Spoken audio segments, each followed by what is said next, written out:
Assalamualaikum warahmatullahi wabarakatuh. Jumpa lagi bersama Ibu Dia Sukmawati. Kali ini Ibu akan membahas tentang penalaran deduktif dan induktif persiapan UTBK. Mohon like dan juga subscribe-nya. Penarikan kesimpulan. Jadi pada materi penalaran deduktif induktif ini, Ibu pertama kali akan membahas tentang penarikan kesimpulan. Penarikan kesimpulan dapat dilakukan dari beberapa pernyataan yang diketahui nilai kebenarannya. Hal ini bisa kita sebut sebagai premis.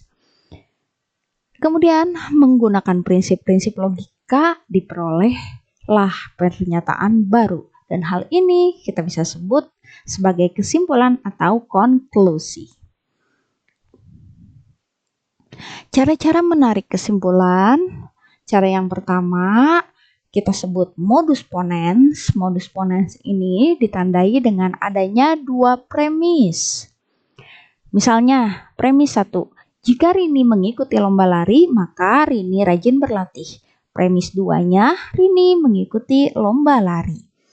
Nah, anak-anak untuk mempermudah pemahaman modus ponens ini maka kita ambil rumusan misalnya begini.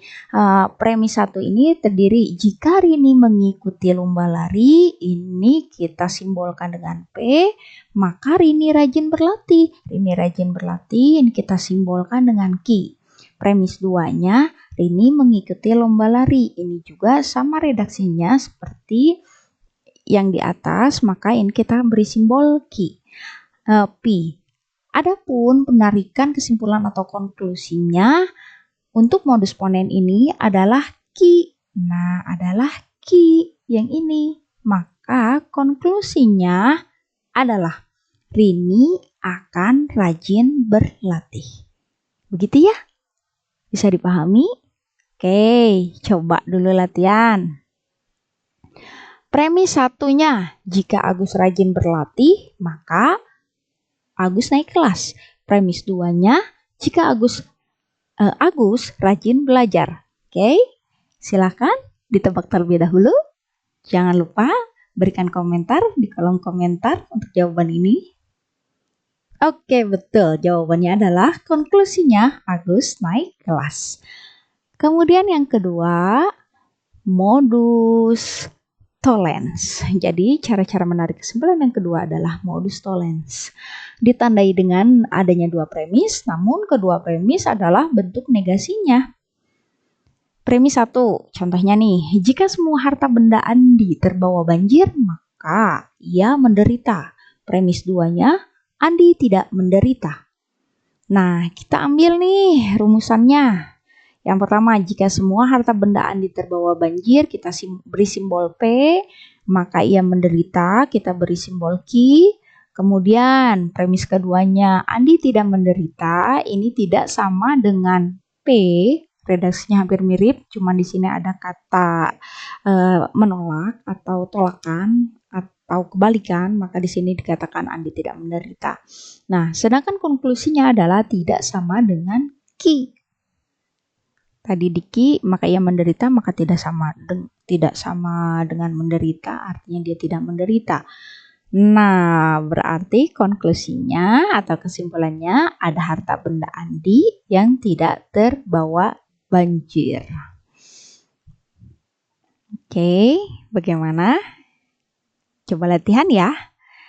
Kita coba latihan untuk modus tollens. Premis yang pertama, jika saya mengantuk, maka saya tidur. Premis kedua, saya tidak tidur. Silahkan kalian jawab terlebih dahulu dan berikan di kolom komentar jawaban kalian. Baik, sudah? Oke, kita samakan jawaban kita. Konklusinya adalah saya tidak mengantuk. Nah, selanjutnya, cara menarik kesimpulan yang ketiga dengan cara silogisme. Hal ini adalah menarik kesimpulan secara deduktif tersusun dari dua proposisi atau pernyataan dan bentuk konklusi atau kesimpulan. Contohnya, premis 1, jika rumah tidak dikunci, maka ibu pulang. Premis 2, jika ibu pulang, maka ayah pulang. Nah, kita ambil dulu nih bentukan dari rumusnya. Premis 1 tadi, jika rumah tidak dikunci, kita beri simbol P. Maka ibu pulang, kita beri simbol Q. Premis 2-nya, jika ibu pulang, ini sama seperti tadi ya, simbol Q. Maka ayah pulang. Ini hal yang baru, maka kita beri simbol R. Nah, cara menarik kesimpulan atau konklusi silogisme ini, P ke R. Maka, oke betul, konklusi atau kesimpulannya, jika rumah tidak dikunci, maka ayah pulang. Nah, latihan ya. Latihan untuk silogisme ini, premis 1, jika harga BBM naik, maka biaya transportasi umum naik. Premis 2-nya, jika biaya transportasi umum naik, maka harga-harga naik. Oke, silakan dijawab terlebih dahulu. Sudah ketemu jawabannya? Jangan lupa sisipkan di kolom komentar. Oke, mari kita sama-sama menjawab. Dan jawabannya, konklusinya, jika harga BBM naik, maka harga-harga naik. Oke, good. Selanjutnya, penalaran deduktif dan induktif. Kita menuju ke poin inti. Oke. A yang pertama, penalaran deduktif. Ini merupakan proses menarik kesimpulan dari premis umum ke kesimpulan yang spesifik atau dari umum ke khusus ya. Contohnya nih, premis 1. Jika siswa belajar dengan sungguh-sungguh, maka akan lulus UTBK. Premis 2-nya, Sandra merupakan salah satu siswa yang belajar dengan sungguh-sungguh. Nah, kita coba ya. Kita coba beri simbol dulu. Premis 1 tadi, jika siswa belajar sungguh-sungguh, kita beri simbol dia P, maka akan lulus UTBK, kita beri simbol Q. Sandra merupakan salah satu siswa yang belajar, kita beri simbol R dengan sungguh-sungguh. Tadi kata sungguh-sungguh ada di P. Oke. Konklusinya R ke Q. Oke, jadi bagaimana konklusinya? Betul. Sandra akan lulus UTBK. Oke, kita latihan ya. Kita latihan tentang penalaran deduktif. Premis 1-nya, setiap hewan adalah makhluk hidup. Premis 2-nya, zebra adalah hewan. Baik, silakan dijawab terlebih dahulu. Oke, sudah ketemu jawabannya. Jangan lupa sisipkan di kolom komentar. Baik, kita samakan jawaban kita. Kesimpulannya adalah zebra adalah makhluk hidup. Pintar sekali. Selanjutnya, tadi deduktif udah, berarti sekarang penalaran induktif. Penalaran induktif adalah proses nalar menarik kesimpulan dari premis spesifik ke kesimpulan yang umum, atau bisa kita sebut dari khusus menuju ke umum. Penalaran induktif ini terdiri dari 1. Generalisasi, 2. Analogi, 3. Hubungan kausal. Kita bahas satu persatu dulu, mulai dari penalaran induktif generalisasi, yang merupakan proses nalar membentuk kesimpulan secara umum melalui suatu kejadian, hal, dan sebagainya. Contohnya nih, premis 1, bunga mawar terlihat cantik dan baunya harum. Premis 2-nya, bunga melati, bunganya cantik dan baunya harum. Oke, kita berikan simbol ya. Untuk premis 1, bunga mawar terlihat cantik, kita beri simbol dia P. Dan baunya harum, kita beri dia simbol Q.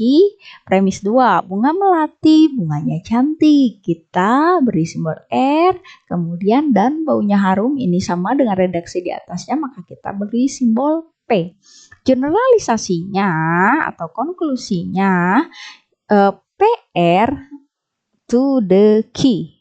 Oke, konklusinya berarti atau generalisasinya semua bunga cantik berbau harum.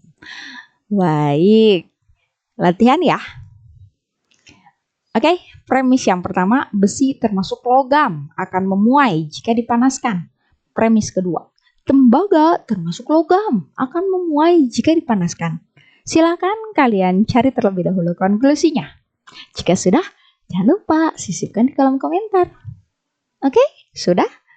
Baik, kita samakan. Jadi konklusinya adalah semua benda termasuk logam akan memuai jika dipanaskan. Betul sekali. Kamu luar biasa. Selanjutnya, Penalaran induktif di analogi merupakan proses nalar yang membentuk kesimpulan dengan membandingkan dua hal yang memiliki persamaan sifat. Contohnya nih, jangan kita seperti katak dalam tempurung, yang kita merasa hebat dalam wilayah sendiri. Namun sebenarnya kita belum apa-apa, karena masih banyak yang belum kita ketahui. Redaksi jangan kita seperti katak dalam tempurung yang merasa hebat dalam wilayah sendiri, namun sebelum ini merupakan persamaan sifat. Baik, untuk analogi ini Ibu akan hanya memberikan contoh lainnya. Contoh lainnya seperti kita tidak boleh mencontek karena mencontek seperti pencuri. Ia mengambil ide orang lain untuk dimilikinya. Kata menyontek seperti pencuri, inilah persamaan sifatnya. Baik, hanya contoh ya yang Ibu berikan kali ini. Selanjutnya kita akan membahas tentang penalaran induktif yang ketiga, yaitu tentang hubungan kausal. Merupakan proses nalar dari peristiwa-peristiwa yang saling berhubungan. Nah, ini ada 3 macam juga nih untuk hubungan kausal. Yang pertama sebab akibat, yang kedua akibat sebab, yang ketiga akibat-akibat. Baik, dibahas satu-satu ya. Untuk induktif hubungan kausal sebab akibat. Contohnya, Wati tidak berhati-hati dalam mengendarai sepeda motor sehingga ia mengalami kecelakaan. Kata Wati tidak hati-hati dalam mengendarai sepeda motor ini merupakan sebab. Sehingga ia mengalami kecelakaan ini merupakan akibat. Seperti itu ya. Oke. Contoh lainnya, angka kecelakaan meningkat. Ini merupakan sebab. Pengendara sepeda motor yang melanggar peraturan lalu lintas semakin banyak. Nah, jadi akibat daripada pengendara sepeda motor yang melanggar peraturan lalu lintas semakin banyak, penyebabnya tadi adalah kecelakaan yang meningkat tajam. Selanjutnya, hubungan kausal selanjutnya adalah akibat dan sebab. Contohnya, Andi diterima PTN favorit karena rajin berlatih mengerjakan soal-soal persiapan UTBK. Kata Andi diterima di PTN favorit adalah akibat. Sebab karena rajin berlatih mengerjakan soal-soal persiapan UTBK, ininya merupakan sebab. Nah, seperti itu redaksi daripada atau contoh daripada akibat sebab untuk hubungan kausal. Ibu berikan contoh lainnya ya. Sekarang kelinci saya sakit. Ini merupakan sebuah akibat. Tadi pagi kelinci itu makan sayur busuk, kehujanan, dan kandangnya kotor. Itu adalah sebab daripada kelinci menjadi sakit. Oke, dan yang terakhir hubungan kausal akibat-akibat. Contohnya, Pak Guru yang mengajar sejarah tidak hadir ke sekolah sehingga nanti jam pelajaran sejarah diganti pelajaran matematika. Kata Pak Guru mengajar sejarah tidak hadir ke sekolah, ini adalah akibat. Dan akibat ini mengakibatkan nanti jam pelajaran sejarahnya diganti pelajaran matematika. Oke, anak-anak, kita coba latihan yuk. Oh, sebelumnya Ibu berikan contoh akibat-akibat lain. Kebakaran yang terjadi tadi malam menyebabkan 2 orang tewas di tempat. Ya, akibat kebakaran tadi malam, 2 orang tewas di tempat. Baik, sekarang kita masuk ke dalam latihan. Jawablah pertanyaan-pertanyaan berikut. Yang pertama, jika hari ini langit mendung, maka hari ini akan hujan. Hari ini tidak hujan. Oke, betul. Jadi, ini merupakan modus tollens, di mana jawabannya adalah hari ini langit tidak mendung. Pertanyaan yang kedua, premis pertamanya, jika harga minyak goreng naik, maka harga makanan jadi mahal. Premis keduanya, harga minyak goreng naik. Silakan dijawab terlebih dahulu. Oke, jawaban kamu betul. Yaitu ini merupakan modus ponens di mana konklusinya menjadi harga makanan mahal. Baik. Selanjutnya, pertanyaan yang ketiga. Premis satunya adalah Susi, siswa SMAN 1 Tegalwaru, belajar bahasa Indonesia. Rara, siswa SMAN 1 Pleret, belajar bahasa Indonesia. Silahkan. Konklusinya adalah betul. Semua siswa SMA negeri belajar bahasa Indonesia. Dan ini masuk ke dalam induktif generalisasi. Kemudian yang keempat, jika Kohar malas belajar, maka ayah marah. Premis keduanya, jika ayah marah, maka Kohar tidak dapat uang saku. Silahkan dijawab terlebih dahulu. Oke, betul. Jawabannya, jika Kohar malas belajar, maka Kohar tidak dapat uang saku. Dan ini termasuk silogisme. Kemudian yang keempat, setiap yang bernyawa pasti akan mati. Yang kelima, belalang hewan bernyawa. Konklusinya betul, belalang akan mati. Ini merupakan deduktif.